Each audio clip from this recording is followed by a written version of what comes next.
Movie की starting में हमें दिखाया जाता है कि घोर एक सुनसान रेगिस्तान में अपनी बेटी के साथ भटक रहा होता है और इस सुनसान रेगिस्तान की वजह से उसकी और उसकी बेटी की हालत बहुत ज्यादा खराब हो रही होती है। वह दोनों भूख प्यास से तड़प रहे होते हैं, लेकिन तभी घोर अपने गॉड से प्रे करता है कि वह हमारी जान बचा ले। लेकिन कई बार प्रे करने के बाद भी घोर को कोई जवाब नहीं मिलता और वहाँ धीरे धीरे भूख प्यास के कारण घोर की बेटी की मौत हो जाती है और वह वहीं पर उसे दफना देता है। तभी घोर को चलते चलते रेगिस्तान में एक जंगल दिखाई देता है। वह जैसे ही उस जंगल के अंदर जाता है उसे पानी मिलता है। पहले वह पानी पीता है, फिर वहाँ रखे फल फ्रूट खाने लगता है। तभी घोर को अपना गॉड दिखाई देता है और वह अपने गॉड से कहता है कि आपने ही मेरी जान बचाने के लिए सब किया है। लेकिन तभी गॉड कहता है कि मैंने ये सब तुम्हारे लिए नहीं किया, मुझे एक तलवार मिली है जिससे मैं सबको खत्म कर सकता हूँ, बस उसकी सेलिब्रेशन करने के लिए मैंने सब किया है। घोर अपने गॉड से कहता है कि मैंने अपनी बेटी की जान बचाने के लिए आपसे प्रे की थी, लेकिन आपने मेरी नहीं सुनी। गॉड उसका मजाक उड़ाते हुए कहता है कि अगर तुम्हारी बेटी मर गई तो उसमें क्या हुआ, कुछ पाने के लिए कुछ खोना पड़ता है। और इस बात से घोर को बहुत ज्यादा गुस्सा आ जाता है और वह उसी तलवार से अपने गॉड को मार देता है और वह कसम खाता है कि मैं सारे गॉड को मार दूंगा, क्योंकि हम जिन गॉड की पूजा करते हैं उसके लायक नहीं होते हैं। दूसरे सीन में हमें दिखाया जाता है कि घोर का दोस्त थोर की कहानी छोटे बच्चों को सुना रहा होता है कि थोर ने हमेशा दूसरे लोगों की मदद की, वो हमेशा उन लोगों के लिए लड़ा जो अपने लिए नहीं लड़ सकते थे। थोर का दोस्त उन बच्चों को बताता है कि कैसे थोर के परिवार वालों की डेथ हुई, कैसे एक एक करके उन लोगों को मारा गया, और वह बच्चों को जेम्स फॉस्टर के बारे में बताता है जिससे थोर प्यार करता था। लेकिन वह दोनों भी जल्दी बिछड़ गए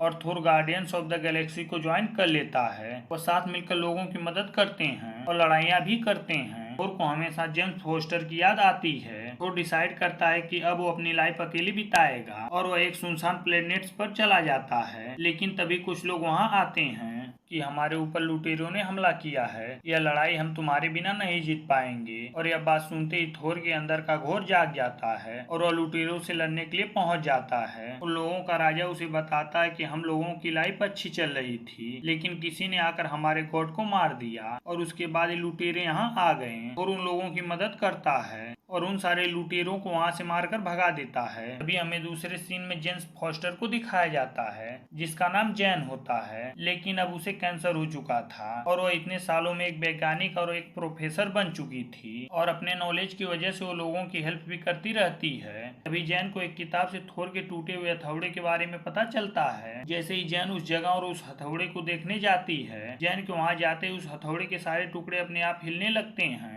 तभी थोर को पता चलता है कि बहुत सारे देशों को उसकी हेल्प की जरूरत है। इन सारे देशों में मुसीबत इसलिए आई है क्योंकि उनके गॉड को मार दिया गया है। तभी थोर को घोर के बारे में पता चलता है कि उसी ने इन सारे गॉड को मारा है। अब उसका अगला टारगेट यूएस गॉड है और वह वहाँ पर उसके गॉड को मारने वाला है। तभी घोर यूएस के गॉड के पास पहुंच जाता है और अपनी जादुई तलवार से बड़े बड़े दानव बनाता है और वह दानव यूएस के गॉड पर हमला करके उन्हें तबाह करने लगते हैं और फिर वहाँ पर थोर आ जाता है और यस के गॉड को बचा लेता है। यहीं पर यह मूवी खत्म होती है।